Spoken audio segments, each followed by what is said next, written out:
সম্মান প্রদর্শন করে তার সমাধিতে আমরা শ্রদ্ধা নিবেদন করে আজকে পিরিজপুরের কমিটিকে স্বাগত জানানোর জন্য আমি এখানে এসেছি।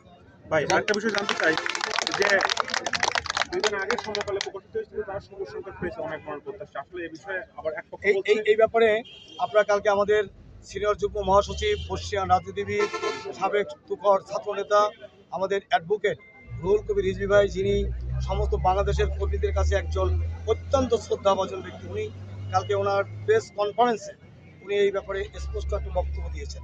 বক্তব্যটা নিশ্চয়ই আপনারা শুনেছেন। সেটা হলো যে ভারপ্রাপ্ত চেয়ারম্যান এখনও গ্রিন বলেন, সবুজ বলেন, লাল বলেন, কোনো সংকেতই দেন নেই। উনি মনিটরিং করছেন যাকে দিলে, যিনি ক্লিন ইমেজের, যেমন আমাদের ঢাকা মহানগর উত্তরের আমাদের যে আহ্বায়ক আমিনুল হক সাহেব, ওনার ব্যাপারে দেখেন ইতিমধ্যে ভারপ্রাপ্ত চেয়ারম্যান একটা কথা বলে দিয়েছেন। দেখেন ওনার ক্লিন একটা ইমেজ, উনি কর্মী বান্ধব, উনি সৎ, উনি সাবেক ফুটবল দলের অধিনায়ক।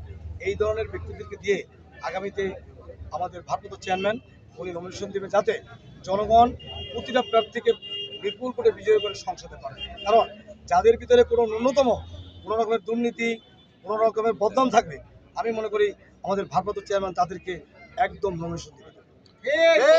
আচ্ছা ভাই আরেকটা বিষয় জানতে চাই, গতকাল যে অর্থাৎ